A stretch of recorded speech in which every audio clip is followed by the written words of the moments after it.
믿는다는 것은 무엇인가? 제목으로 말씀을 나눌 텐데요. 예수 믿는다는 것. 교회 다니는 사람은 우리는 예수 믿는 사람, 예수쟁이, 뭐 이렇게 얘기를 합니다. 그죠? 예수 믿는 사람. 여러분 다 예수 믿는 사람이죠? 세상 사람들은, 이렇게 우리를 부르죠. 이건 세상 사람들이 말하는 기준이에요. 세상 사람들이 말하는 기준. 그런데 성경은 예수 믿는다는 기준이 단순히 교회에 다닌다는 것으로 말하지 않습니다. 예. 교회만 다닌다고 해서 예수 믿는 사람이라고 얘기하죠. 그런데 저 세상 사람들은 우리가 교회 다니면 저 사람 예수 믿는 사람이야 라고 말을 해요. 좀 다르죠. 기준이 다릅니다. 왜 성경은 그러면 무엇이 예수 믿는다라고 말할까요? 예수 믿는다는 기준이 무엇이어야 될까요? 성경이 말하는 진짜 예수님 믿는 그 기준, 예수님 믿는 사람 맞네 라고 말할 때 그 기준이 뭐가 되어야 될까요? 왜 열심히 나오는 거예요? 네. 물론 그건 열매입니다. 중요한 열매. 근데 그게 성경이 말하는 본질은 아니죠. 우리는 본질을 알아야 돼요. 본질. 자, 오늘 그걸 얘기하려고 해요. 우리의 예수 믿는다는 증거의 그 본질이 무엇인가? 바로 변화입니다. 변화. 이 변화를 정확하게 이해할 때 우리는 구원에 대해 이야기할 수 있어요. 구원은 이 변화된 사람이 얻게 되어지는 결과이기 때문에 그렇습니다. 단순히 가치관이 바뀌고 행동이 바뀌고 삶이 바뀐 것을 성경이 말하는 변화라고 말하지 않습니다. 그건 변화의 결과, 열매일 뿐인 거예요.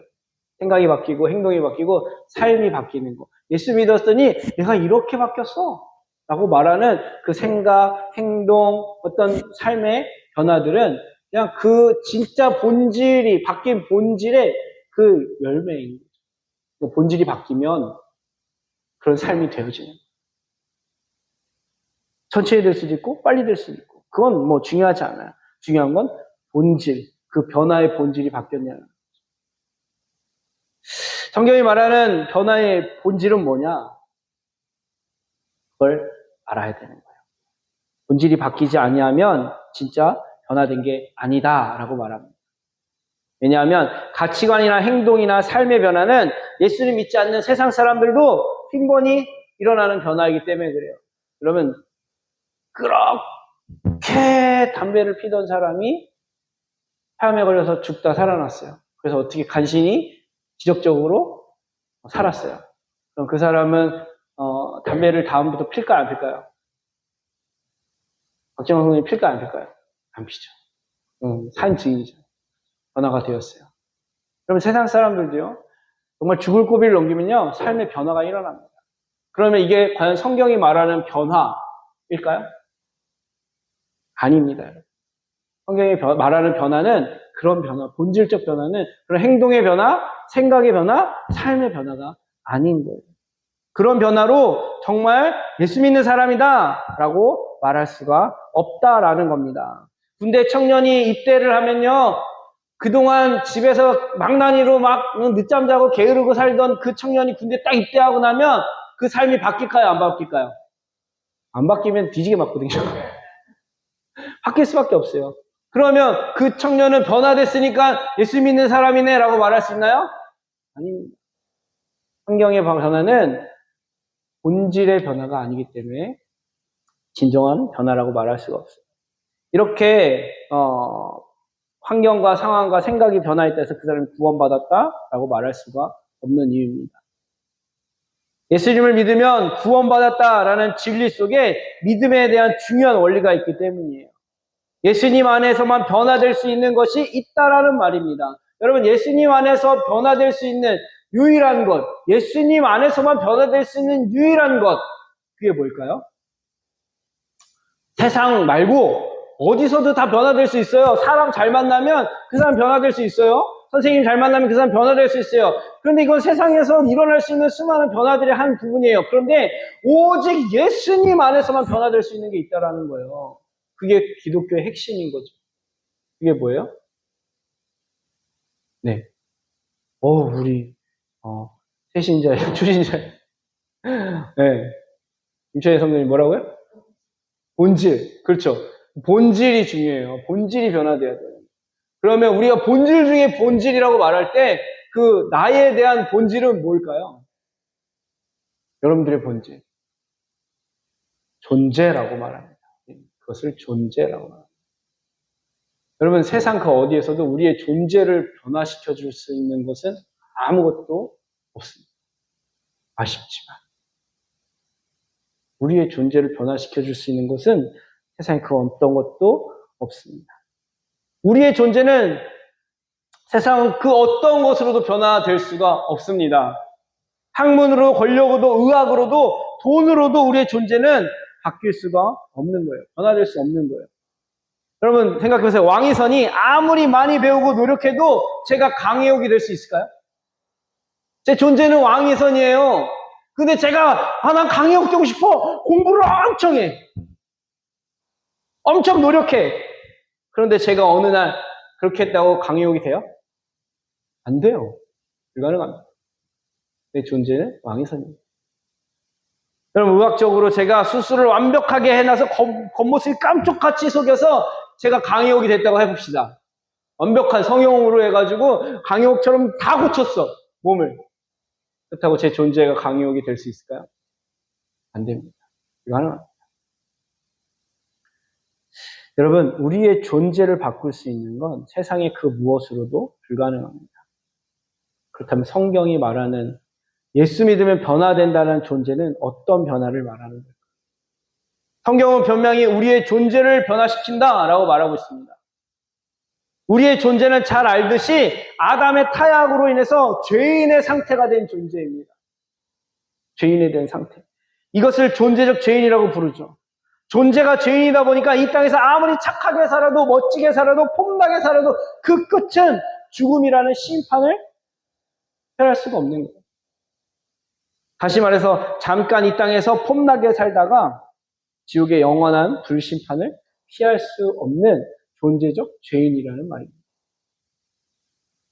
성경은 이것을 본질상 진노의 자식이었다라고 이야기합니다. 오늘 우리의 본문의 2장 3절에 전에는 우리도 다 그 가운데에서 우리 육체의 욕심을 따라 지내며 육체의 마음에 원하는 것을 하여 다른 이들과 같이 본질상 진노의 자녀였더니 여기서 본질이 나오죠. 이 본질상 진노의 자녀가 바로 우리가 존재적 죄인이라는 것을 이야기하고 있습니다. 여러분 우리도 다 그 가운데서 행하여 그 가운데가 뭐예요? 이 세상 죄악 가운데서 행했다라는 거예요. 사단 마귀가 만들어 놓은 그 쾌락과 탐욕과 우상 숭배 가운데 행했다는 거예요. 이게 육체 욕심이라고 말합니다. 여러분 육체가 마음이 원하는 것을 했다. 이 말은 내가 주인 되어서 살았다는 거죠.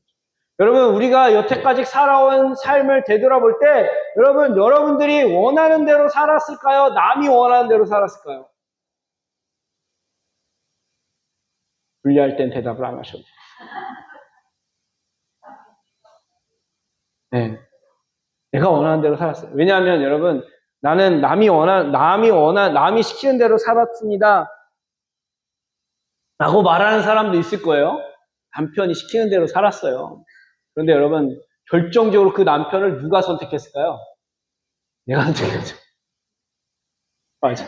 그러니까 우리는 처음부터 끝까지 결과적으로 내가 원하는 대로 살아가는 거예요. 내가 이걸 한마디로 성경적으로 말하면 내가 주인 되어 살아온 삶이라는 거죠. 그런데 내가 주인 되어 온 삶을 성경적으로 한마디로 말하면 본질상 진노의 자녀였다라고 말합니다. 마귀의 자녀였다라고 말하는 것이죠. 존재적 죄인이라는 거예요. 그래서 이 존재가 바뀌어야지 되는 거예요. 이 존재가 바뀌어야 산다라는 겁니다. 심판에서 피할 수 있는 존재가 되어야 하는데 그걸 예수님을 믿는 거라는 거예요. 결국 예수님을 믿을 때 우리의 존재가 본질상 진노의 자녀의 그 변화가 일어나는데 하나님의 자녀로 그 존재가 바뀌어진다는 거죠.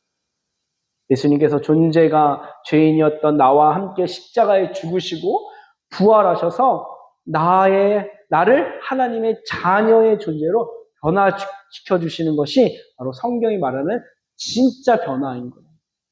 그러니까 예수 믿는 사람이라고 말할 때 교회 다니는 사람이 아니라 어떤 사람인 거예요? 존재가 변화된 사람. 어떤 존재로 바뀐 거예요? 하나님의 자녀. 본질상 진노의 자식이었던 우리가 예수님을 믿게 돼서 하나님의 자녀로 바뀐 것이 성경이 말하는 변화입니다. 자, 이렇게 설교하면 사람들이 많이 오해를 합니다. 그러니까 예수님 믿었으니 구원받았네? 라고 오해를 하죠.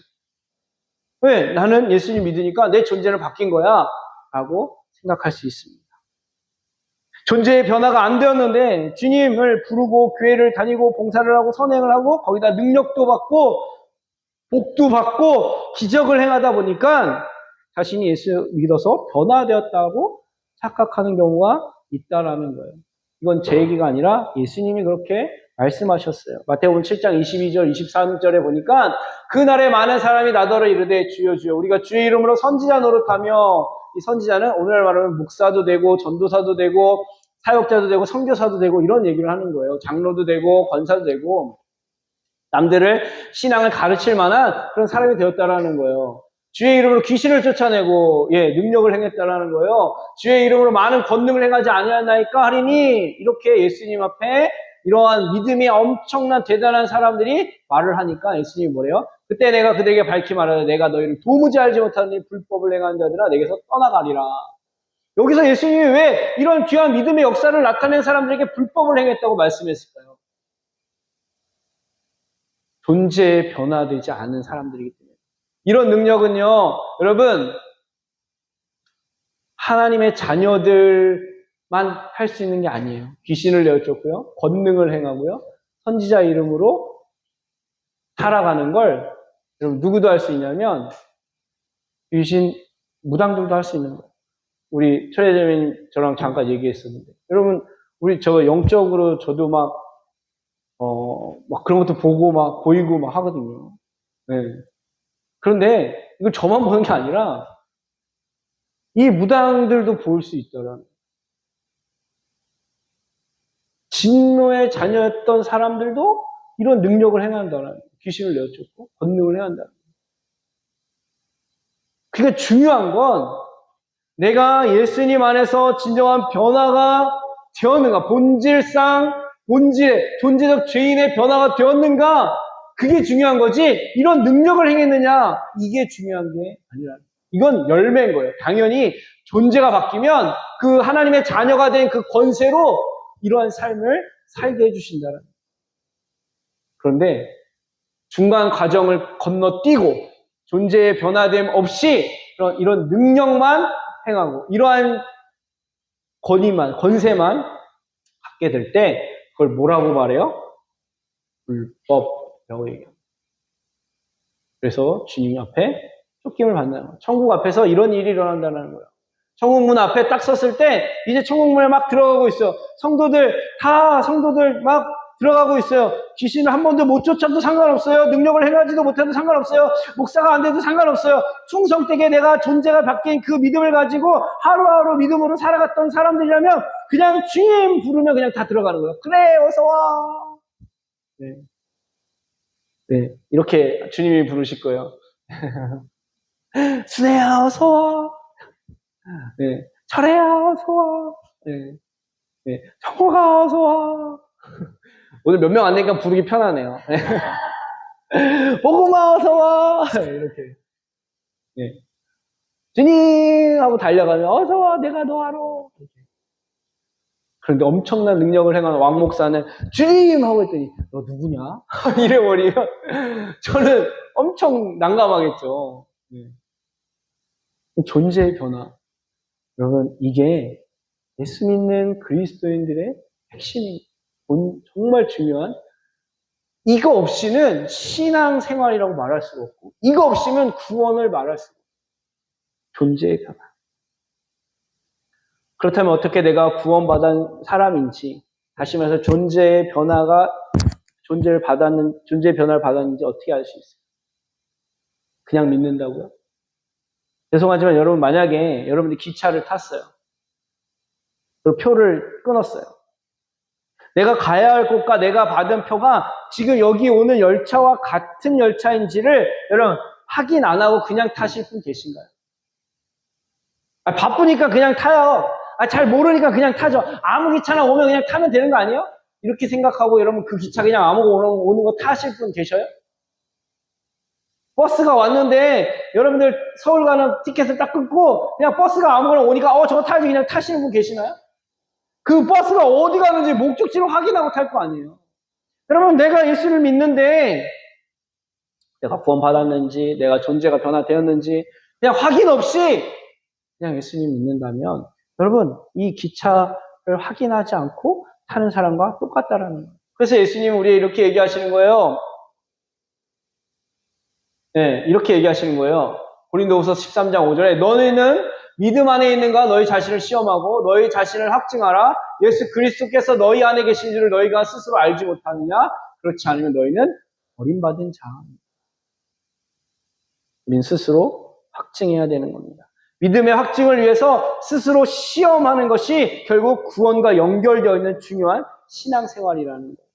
그럼 여러분 어떻게 스스로 시험해 볼까요? 무엇을 시험해야 나의 존재가 변화되었는지 변화된 믿음인지 우리는 알 수 있을까요? 방법, 저가 이걸 엄청 고민했습니다.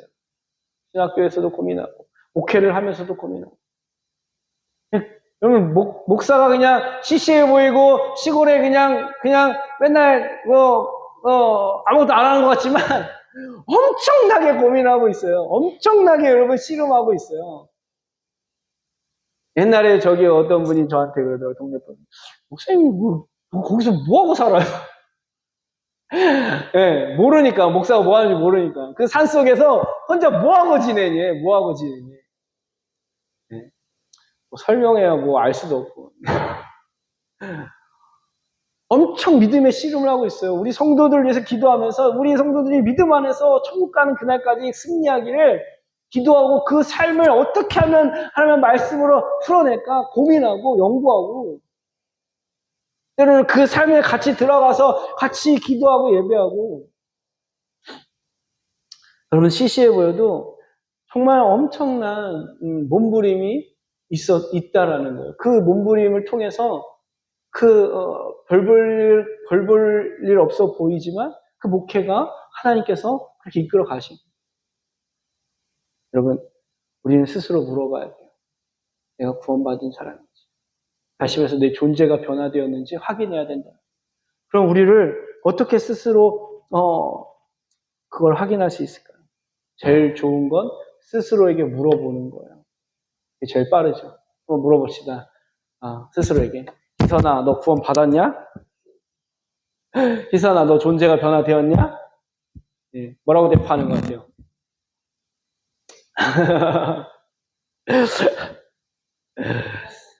난 예수 믿는 사람인가? 예. 제가 이렇게 물어보면 여러분 딱 두 종류로 나눕니다. 이렇게 순수한 믿음을 가지는 분들, 예, 아직 믿음이 순수하신 분, 때묻지 않는 분들은 아직 난 예수 믿는 사람 아닌 것 같아요. 구원받은 사람은 아닌 것 같아요. 존재가 바뀌지 않은 것 같아요. 이렇게 말을 하고요. 연륜이 좀 있고 좀 신앙생활에 때가 많이 묻은 분들은 당당하게 나 예수님 믿는 사람이라고 나 구원받았다고 이렇게 얘기합니다. 이건 질문이 정확하지가 않아서 그래요. 질문이 애매해서 그렇습니다. 여러분 존재가 바뀐 것, 구원받은 것 물어보기 위해서 정확한 질문이 필요합니다. 질문이 아름다우면 답변이 아름다워요. 그죠? 네, 그죠. 질문이 아름다우면 답변이 아름답습니다. 옆분에게 물어보세요. 당신은 참 아름다우십니다. 당신은 참 멋지십니다. 이제 질문을 할게요. 여러분들은 제가 아름다워 보이나요? 네, 아름다워 보이십니까? 억지로. 자, 여러분 한번 이렇게 질문해 볼게요. 당신은 예수님 믿고 난 후에 당신의 삶의 가장 큰 변화는 무엇입니까? 자, 여러분 한번 이 질문을 해봅시다. 당신은 예수 믿고 난 후에 당신의 삶의 가장 큰 변화가 무엇입니까? 이게 우리의 존재가 바뀌었는지 우리가 그래서 구원 받았는지를 정확하게 나에게 확인시켜주는 스스로에게 확증하는 질문인 것이죠. 스스로에게 물어보죠. 이 질문이 우리가 구원받은 사람인지 아닌지 확실하게 말해줄 수 있는 질문인데 왜 그럴까요? 변화는 정확한 증거이기 때문입니다. 예수님 믿고 난 후에 삶의 변화를 나도 알고 남도 알게 되면 구원받은 사람이 되는 거예요. 그러나 여기에 함정에 빠지지 말기를 바랍니다. 처음 말씀드린 것처럼 가치의 변화나 행동의 변화나 생각의 변화가 성경이 말하는 변화의 본질이 아닌 거예요. 이것은 성경이 말하는 변화의 당연한 결과 열매일 뿐인 거예요. 그럼 복잡하시나요? 변화를 말하는데 변하면 내 생각이 바뀌고 삶의 행동이 바뀌고 술도 끊고 담배도 끊고 도박도 끊고 노름도 끊고 내가 그동안 막 쫓아다니던 거 이제 우상도 끊고 절도 끊고 제사도 안 하고 이런 변화가 진짜 우리가 말하는 존재의 변화 말하는 거 아닌가? 예, 그 변화는 그 변화 우리 존재 제가 말하는 그 본질의 변화의 열매인 거예요. 지금 말하는. 그럼 학생이 학교에서 공부를 잘하게 되면 그 공부를 잘한 학생은 좋은 대학교 가는 게 그러면 당연한 거 아닌가요? 그건 결과예요. 열매인 거예요. 그럼 진짜 본질은 뭐예요? 그 학생이 학생다운 게 진짜 본질인 거죠. 학생이 학생다울 때 공부를 잘하게 될 수 있고 그러면 당연히 좋은 대학 갈 수 있는 거죠. 마찬가지로 신앙생활의 내 존재의 변화, 다시 말해서 존재적 죄인에서 하나님의 자녀가 되어진 변화가 되어지면 나머지의 삶의 변화는 시간에 따라 사람마다 다를 수 있지만 천천히 변화되는 사람도 있고 더 빨리 그 열매가 빨리 나타나는 사람도 있는 것이죠. 제가 말씀드리는 이 변화는 존재의 변화예요.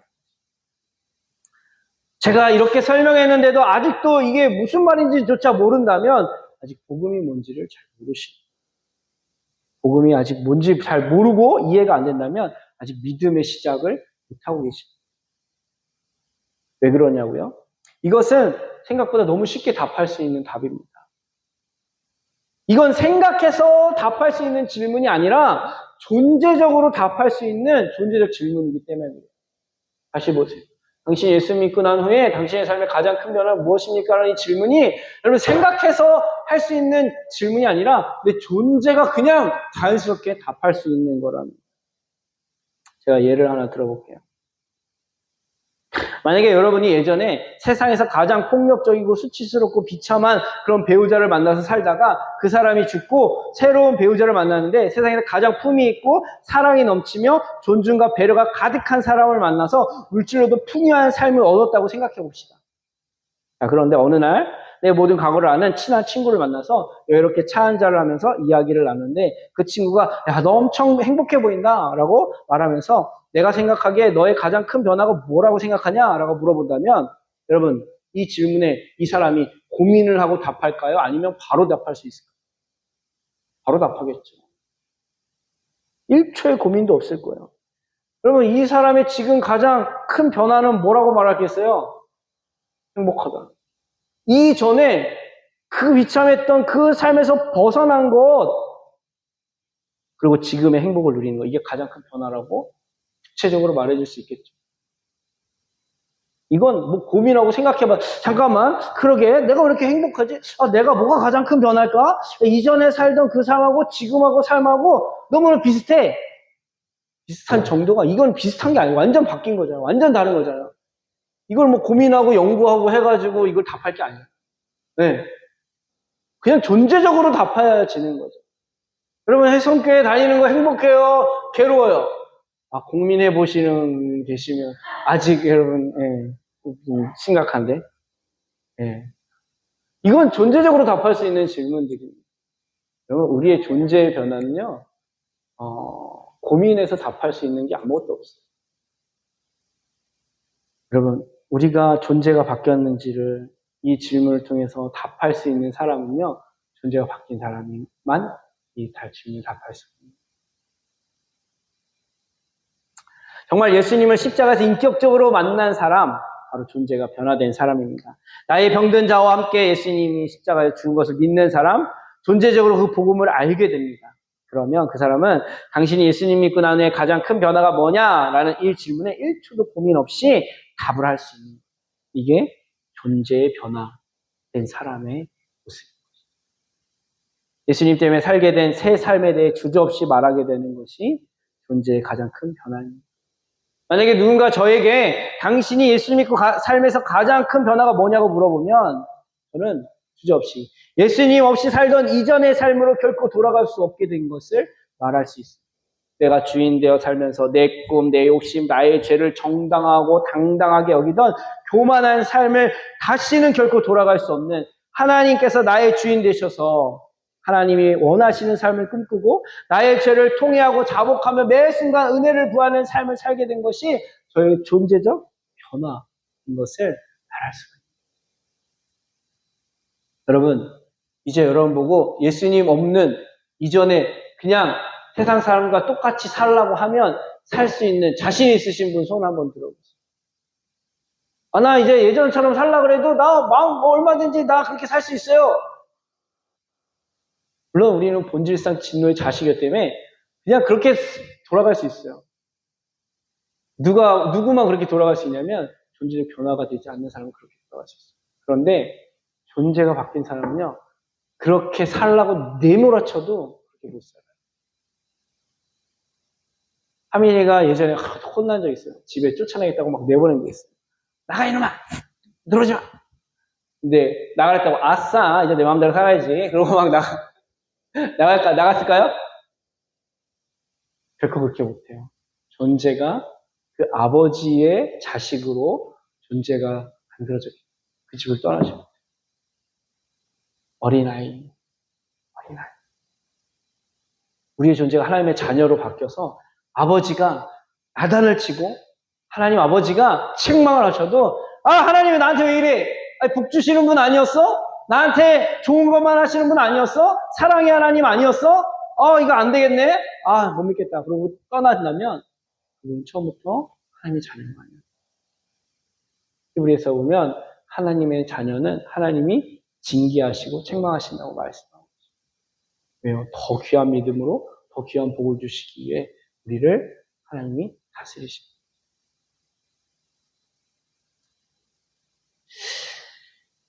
이렇게 존재가 변화된 사람들은 믿음의 구원을 받은 사람입니다. 이 사람들의 특징이 있는데 자랑이 없다는 자랑이. 바울은 이렇게 얘기하죠. 에베소 2장 8절 말씀에 너희는 그 은혜에 의하여 믿음으로 말미암아 구원을 받았으니 이것은 너희에게서 난 것이 아니라 하나님의 선물이라 행위에서 난 것이 아니니 이는 누구든지 자랑하지 못하게 함이라. 아멘. 구원받은 사람, 다시 말해서 존재가 바뀐 사람의 특징을 보면요, 자랑이 없습니다. 자랑이 없잖아요. 놀랍죠. 참 귀한 믿음입니다. 예수를 믿는데 내 공로, 내 주장, 나의 의, 인정과 평판을 받고자 한다면 가치의 변화, 생각의 변화, 생활의 변화는 되었는지 모르겠지만 존재의 변화는 되지 않습니다. 결국 심판을 견디지 못하는 바람에 나는 겨와 같이 불법을 행한 자라 말하며 쫓겨나게 되는 것입니다. 여러분에게 물어볼게요. 여러분, 나의 자랑이 될 만한 것이 이 교회에 있나요? 여러분 스스로에게 나 이 정도 이 교회에 이 정도 자랑할 거 있어 라고 여러분들이 자랑할 만한 것이 이 교회에 있나요? 우리는 지난 몇 년 동안 교회에서 힘을 모아 안팎으로 공사를 많이 했어요. 바쁜 가운데도 성도님들이 정말 헌신하고 정말 공사 비용도 2천만 원이 넘는 그런 돈도 지불되었어요. 그렇다면 여러분 중에 내가 낸 돈으로 교회를 아름답게 공사했다고 자랑하실 분 계신가요? 내가 바쁜 와중에 내가 힘내서 내가 땀 흘려서 교회를 이렇게 볼만하게 만들었다라고 뽐내시고 자랑할 분 계신가요? 그래서 그 권리와 그 주장을 하며 권한을 요구하실 분 계신가요? 내가 이 정도 했는데 내가 이만큼 했잖아. 이것으로 권리와 권한을 주장하며 여러분들에게 뭔가 지혜를 주장하고 싶으신 분 계신가요?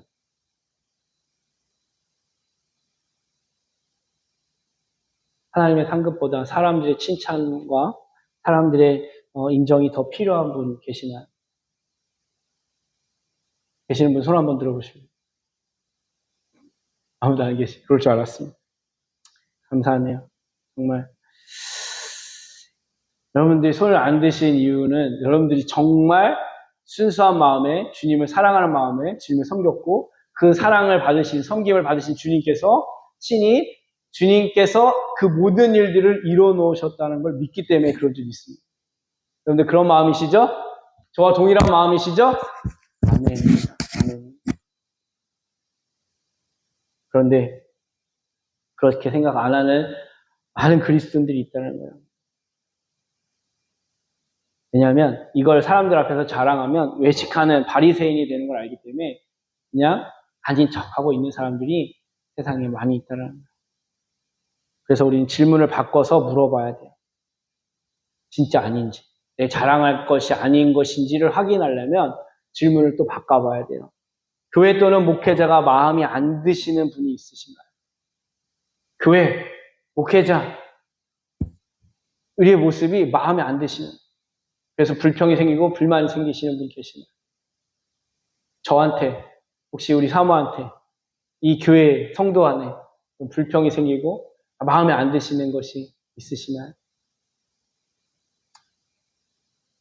여러분들이 생각하시는 목회자, 교회의 모습이 달라서 여러분들의 신앙생활에 걸림돌이 되어 정말 이 교회는 이러면 안 되잖아. 사람이 믿는다는데 이렇게 하면 안 되잖아. 화가 나고 이 교회 떠나야 되겠다라는 마음이 드시나요?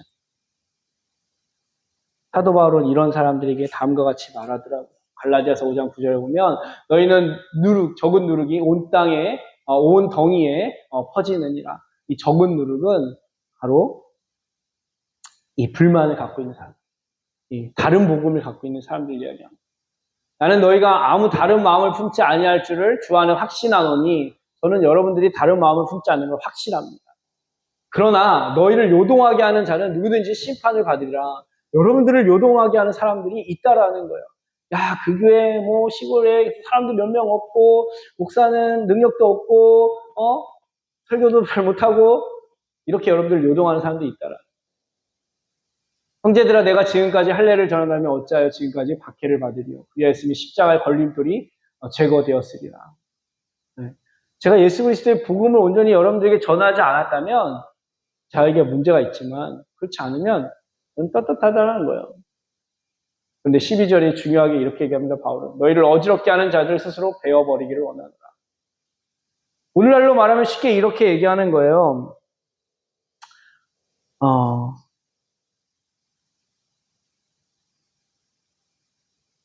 교회를 어지럽게 하는 사람을 조용히 내보내라. 자기 자랑, 목회자에 대한 교만, 교회에 대한 불평과 불만이 무슨 상관이길래 이렇게 심하게 말하냐라고 놀라는 성도님들이 계실 수 있어요.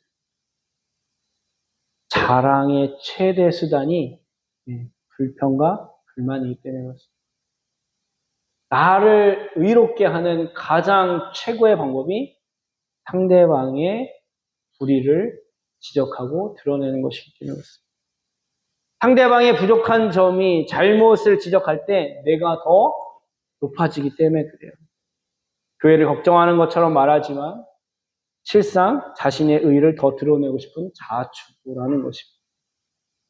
자신의 신앙이 아무리 거룩하고 의로워도 선물로 받은 믿음이기 때문에 다른 사람, 교회, 목회자가 나에게 문제가 되지 않는 거예요. 불만이 될 수가 없는 거예요. 이것은 구원받지 못한 사람들에게 나타나는 모습. 보통 동네에서 싸움이 나면 그 내용이 무엇인지 아세요? 우리 여기서 여러분 아무것도 안 들릴 것 같은 저 동네에서 싸움이 나면요 소리가 다 들려요. 네. 여러분 집에서 싸우면 여기서 소리가 다 들려요. 감사합니다. 근데 이렇게 종종 마을에서 싸우시는 분들이 있어요. 그러면 그 싸움의 내용이 결론적으로는 그거예요. 내용을 보니까 나 잘났고 너 틀렸다라는 거죠. 나는 옳고 넌 틀렸다라는 거죠. 그럼 이 싸움의 동네에서 일어나는 이 싸움의 범주에서 이거 벗어나는 게 있던가요? 거의 싸움이 다 그래요. 나는 옳고 넌 틀렸다. 너가 틀렸어야 내가 지금 화내는 것이 내가 분내는 것이 정당화되기 때문에 그렇습니다. 가인이 얼굴에 분노가 가득했어요. 그의 분노는 동생을 죽이고 싶은 양심을 합리화시키고 정당화시키는 죄의 반응이었습니다. 결국 그는 스스로 만든 합리화, 양심의 가책 없이 동생을 죽이게 되었습니다. 결국 변화되지 못한 자신의 불의한 모습을 정당화하고 합리화시키기 위해 끊임없이 자신의 의를 내세우고 상대방을 비난하고 불평하고 문제를 제기합니다. 은혜를 모르고 존재의 변화를 모르기 때문입니다. 지금 우리는 어떤 모습을 살고 있고 어떤 모습으로 신앙생활을 하고 있는지 고민해봐야 돼요. 저와 여러분의 삶을 다 하나님은 알고 계십니다. 다만 우리는 서로 정직하길 바랍니다. 자신의 연약함이 드러날 때 연약함을 위해 하나님의 긍휼을 구하며 자신의 죄를 통회한다면 그 다음 일은 하나님이 해주실 거예요. 책임져 주실 거예요. 분명한 것은 자랑할 수 없는 믿음을 선물로 주신다라는 거예요. 그동안 교회들이 오늘날까지 성도들에게 가르친 것이 나를 자랑하고 싶은 선물만 가르쳤어요. 예수 믿으면 이렇게 복 받는다, 이거 잘 된다, 이거 성공한다. 그래서 예수 믿고 복 받았다, 예수 믿고 병 났다, 예수 믿고 뭐 됐다. 죄송하지만 이런 것 자랑하지 마시기 바랍니다. 진짜 우리가 자랑해야 될 건 예수 믿고 난 내 삶의 진짜 이유, 예수 그리스도. 그분을 자랑해야 되네. 이전에 내가 살던 삶으로 결코 돌아갈 수 없는 지금 이 은혜를 자랑해야 돼요. 내가 받은 이 은혜. 진정한 은혜는 나의 어떠한 것을 자랑한 것이 아니라 오직 예수 그리스도를 자랑하는 것입니다. 복음이 나의 존재를 어떻게 변화시켰는지를 자랑하는 나는 죽고 예수로 살아가는 겸손한 사람입니다. 여러분, 우리가 이런 사람이 되기를 축원합니다. 저와 여러분들이 이런 사람인 줄 믿습니다. 다시 한번 여러분들에게 물어볼게요. 여러분들, 예수님 믿기 전과 예수님 믿고 난 후에 여러분들의 삶의 가장 큰 변화는 무엇입니까? 문제적으로 답할 수 있는 예수님을 인격적으로 만나는 우리 모두가 되었기를 주님으로 축복합니다. 아직 이 질문에 답을 못했다고 해서 걱정할 필요는 없어요. 왜냐하면 주님이 원하시는 건 우리가 준비된 어떠한 대단한 답을 원하시는 게 아니라 이 질문에 답할 수 있는 존재적으로 주님 앞에 변화돼서 은혜를 누릴 수 있는 사람이 되고 싶습니다. 주님을 향한 간절한 마음, 주님을 찾는 진실된 마음, 그걸 주님이 원하시는 거예요. 오히려 아까 불법을 행했던 사람들처럼 그런 질문도 그런 고민도 없이 그냥 자신의 능력과 자신의 의로 모든 걸 다 된 줄 알고 살아가는 사람들에게 주님이 책망하실 뿐이죠. 안타까워하실 뿐이죠. 우리 성교회 성도님들 대부분은 이런 겸손한 마음으로 주님을 찾는 줄 제가 알고 있습니다. 그래서 제가 너무나 감사한 거예요. 우리 성도님들의 그 모습이 너무나 귀해 보이는 거예요. 왜냐하면 주님이 그 모습을 너무 사랑하시기 때문에. 다시 주님을 인격적으로 만나 존재가 변화되어 주님이 주시는 믿음의 삶의 열매를 맺히기까지 포기하지 마시고 주님께 그 은혜를 부하시기 바랍니다.